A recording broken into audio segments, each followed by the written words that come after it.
Happy Monday, and welcome back to the Lorden Arts channel. I'm John Lorden. Thank you so much for spending some time with us here today. Case Cracked is the show where we look into a mystery, and what are the critical pieces that help solve that mystery. Today's episode is one that you might not even believe is true, but it is, and it features a total legend. 23-year-old Angela Hernandez had hit a point in her life that required making some hard decisions. For a little over 2 years, she had volunteered with AmeriCorps in Portland, Oregon. According to Wikipedia, AmeriCorps works with young volunteers across the United States to improve lives, strengthen communities, and foster civic engagement through service and volunteering. In 2018, Angela's apartment lease was up, and she planned to part ways with AmeriCorps. Now was the time to pack up everything she owned and make a fresh start somewhere else. She set out during the first week of July, heading to Lancaster, California, where she planned on visiting with family and spending time with her sister Isabel to try to figure out what was the next step for her life. On the evening of the 5th, she had made it to Davenport, near Half Moon Bay in California. She sent a text to Isabel saying that she was going to spend the night in her white 2011 Jeep Patriot parked behind a Safeway store in town. Friday morning, she sent another text saying she was continuing the journey. 3 days later, on the 9th, no one had heard from her. No one could reach her. They decided to call the police. Everyone insisted that it was not like her to stop texting or calling. Initially, her cell phone was still ringing, but it went to voicemail every time. However, that night, her phone went dead. Investigators believed either the battery ran out or it might have been turned off. As searches were being planned, her friends and family spread awareness through social media, begging for any information about her whereabouts and encouraging everyone to share her story. Her parents offered a $10,000 reward for information that would bring her home, while Isabel called hospitals, asking them if they had any person with the name Angela Hernandez or any Jane Does that fit her sister's description. No matches were found. The first searches were held in San Mateo County, but the family insisted that when they last talked to her, she was near Davenport, north of Santa Cruz on July 6th. For 2 days, searches were held on land, by air, and by sea, but no sign of Angela was found. Once her cell phone data was accessed on the 11th, investigators realized that her last location actually showed she was south of their search efforts, near Big Sur. Volunteers and police alike were then moved to that area. Ground searches were held, but due to fog, aerial searches were limited, and it was decided everyone would start fresh the next morning. Early on Friday the 13th, searches restarted on Highway 1 with the help of Highway Patrol, the Air National Guard, the U.S. Forest Service, and volunteers with the Monterey County Sheriff's Office. This is a rugged area along California's central coast. Highway 1 is known for its winding curves and mist-filled seaside cliffs. It's both beautiful and dangerous.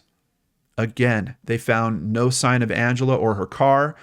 It had now been 7 days since her disappearance, and everyone was worried. On the 14th, married couple Chelsea and Chad Moore decided to hike to a remote beach where they knew a fishing spot. This area was not easy to access, and the couple had to use ropes to climb down. They then hiked north up the beach. An hour later, they were greeted with an odd sight. There was a car bumper sticking out of the sand. A little further up was what appeared to be a damaged SUV. Quote, "It looked like it had just landed there," said Chad to KION TV.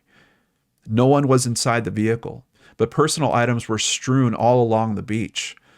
After removing the license plate so they could report the car to the police, they began picking up the items. When high tide started coming in at 6:15 p.m., they decided to exit the area using a different route. As they walked in the shadows along the shore, a woman suddenly sat up and began screaming for help. She then stood up and began running for the couple. The unknown woman looked like she had been through quite an ordeal. It was clear to see that she needed medical attention and would be unable to follow the couple out. Chelsea left Chad with the woman and began to run back to their campsite to get help. As she passed a post, she saw a missing persons flyer, and her mysterious woman was on it, They had found Angela Hernandez. Angela had survived under the cliffs for a week. As they waited for rescuers to arrive, the couple kept Angela's spirits lifted, making references to movies like Tom Hanks's Castaway. They also brought Angela the items that they had scavenged on the beach, including a poster that Isabel had bought for her, as well as a medal that she had been given for her volunteer service by AmeriCorps. A few hours later, rescue teams were able to lift Angela from the spot using ropes. Chelsea had a fitting description for Angela. She referred to her as, quote, a total legend. Chelsea told reporters, "She's here for a reason, and we were there for a reason, and we're so glad she's okay." When investigators looked at the spot Angela went over, they saw a section of stone wall that had completely broken off. It gave no indication that an accident had occurred there at all. From there, she was airlifted to Twin Cities Community Hospital in Templeton, California. Doctors found that she had a brain hemorrhage, 4 fractured ribs, 2 broken clavicles, a collapsed lung, and ruptured blood vessels in both eyes. Her feet, palms of her hands, and skin were also severely sunburned. Once she was reunited with her family, she took to Facebook to tell her harrowing story. After sending her last text to Isabel on the morning of the 6th, Angela remembers that a small animal ran out into the road in front of her as she drove on Highway 1. She swerved to miss it and ended up plunging 200 feet down the cliffs to the water below. When she came to, she was still buckled into her Jeep and the water was rising. All of the windows were rolled up and the engine was off. Near her, she found an emergency tool that she used to break her driver's side window. Despite all the injuries she had suffered, she broke free of the car and swam to shore. Unfortunately, the beach was very small and filled with rocks. She could find no way out of the remote spot.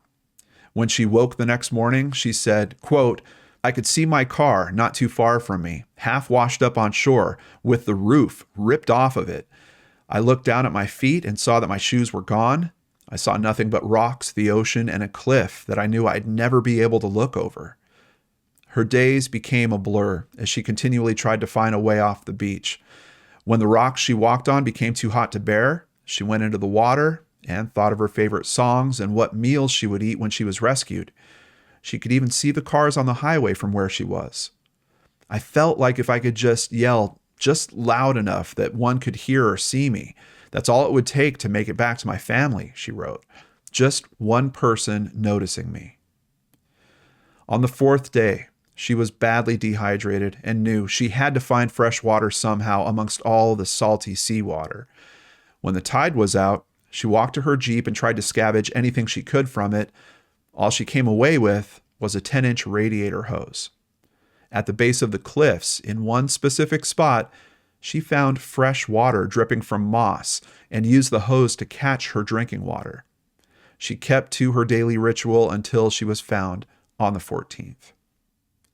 Isabel set up a GoFundMe, initially to help the search efforts for her sister, but then after she was found, it was refocused to help her.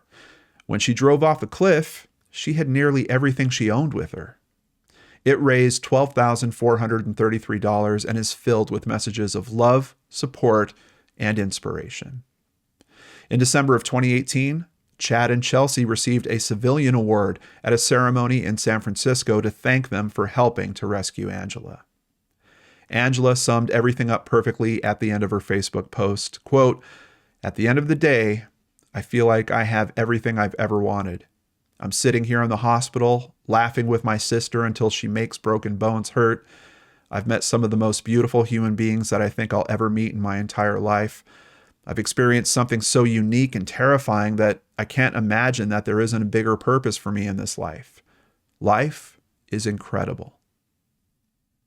I don't know about you, brain scratchers, but I can't wait to see what Angela accomplishes next. Case cracked. I would like to thank MercuryNews.com, KSBW.com, KSBY.com, Wikipedia, and KPTV.com for information contributing to today's story. But the biggest thank you goes to Christy for researching it and writing it up, and here she is to discuss it with us now. Christy, just when I think that you must have gone through all the stories with a happy ending and there aren't any more available for Case Cracked, you find one. Hmm. Thank you so much for finding this one. And what a crazy story. I mean, to think that she was effectively hidden under a cliffside that you couldn't see over to find her. The weather working against the air searches. Hmm. Because, once they located the right location, you would think if they got a helicopter out there, they're going to see where the car is. Then they'll get crews down there and rescue her. Wow. Just an amazing story on so many fronts. And Oh, yeah. I always love the aspect that kind people, good, caring, kind people find the situation, try to help it. What a great thought Yeah. to think of, hey, we got to grab the license plate so we can, get that up to police, let them know exactly what vehicle this is. Hmm. Yeah, just a lot of good aspects going on with this story.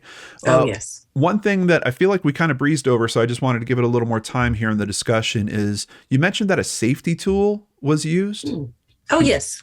Yes, yes. Can you tell us more about that? Well, I don't know if it has a name or not. I looked and I couldn't find one, but you can find it by its description. It's a window breaker. Okay. Now, a window breaker will not only do that, it will also cut through your seatbelt quick and easy in an emergency.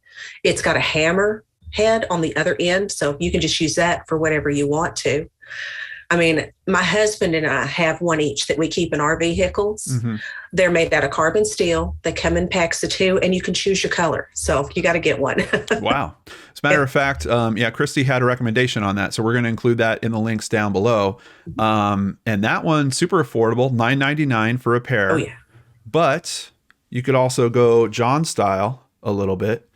This looks like a USB adapter, right? Yeah. But it is also a car escape tool. So, Oh, that's so cool. yeah, you can see it's got the little blade right here. One of the things that they're concerned about is you have to cut yourself out of the seatbelt if the clasp doesn't work anymore. Yeah. So they've got a sharpened blade right here that you just roll the seatbelt right through. It'll go right through it. And the tip that you put in for the power, if you're using it as a USB, this thing actually pushes in. And when it gets to a certain level, a little pin comes firing out the center of it. And it's made specifically to break tempered glass. So Nice. you just push this right up against the window until it clicks. And essentially that does all the force needed for getting you out. So yeah, we'll have links to both of them down in the description box down below. And honestly, great gift item. It was my mother-in-law that actually got me this, and she did get Aw. one for my wife as well. So Good mother-in-law. I know. And as a matter of fact, there's some other things that you kind of went on a little brainstorming session here. So I'm going to turn it back over to you. What other types of things might you want in your car if you're ever facing a situation like this? Well, and we have talked about this before too. You can get all kinds of road assistant kits. They'll come with triangles, reflecting triangles. They'll have jumper cables. They'll have tools, anything that you need in there. You can get the bigger ones that have medical kits and customize them any way you want.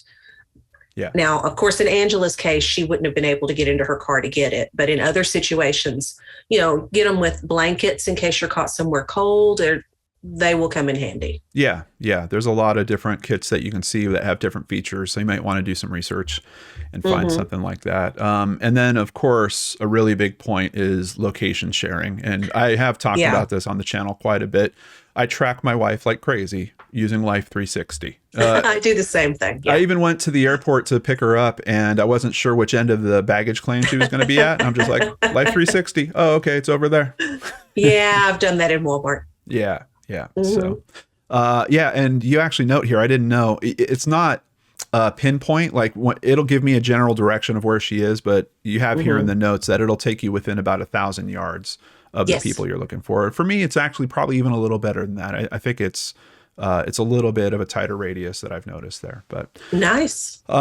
So as you guys know about us here on the channel, whenever I hear the word GoFundMe, I just want to rush over and contribute to the cause. I tried to in this instance, and despite the fact that it looks like the GoFundMe is still active, the donations have been suspended or paused. I think GoFundMe does that automatically after a certain amount of time if there's no donations that come in.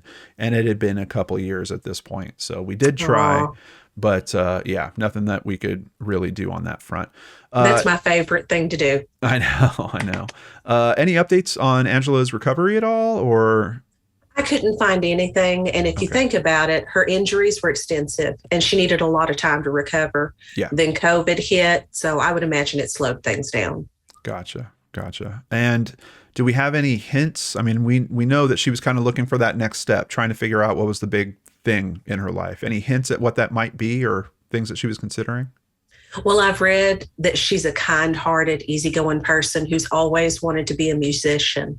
So that would be incredible. I know I play instruments myself, and there's nothing that makes me happier or soothes the soul as to play them. So I wish her the best of luck. Wouldn't that be great if the next update we see is, Angela Hernandez live on stage somewhere or something like that? That would be incredible. Yeah.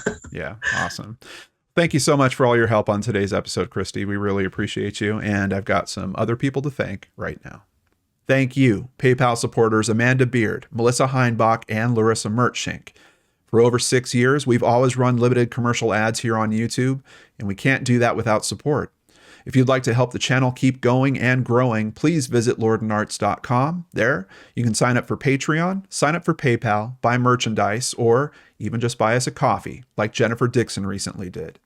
We know that learning about the mechanisms that help support and find justice in these cases is important to understand the many unsolved cases we also cover, and we really appreciate your support in allowing us to continue doing that. Remember, you can get another Lord and Art story every week on the Seriously Mysterious podcast. A new episode is coming tomorrow and every Tuesday after that. Visit seriouslymysterious.com and subscribe on your favorite podcatchers. While you're here, don't forget to subscribe below and hit that bell icon if you want to catch one of our weekly Secret Studio live shows. And of course, I'll be back with a new unsolved mystery for you on Friday, right here on the Lord and Arts channel.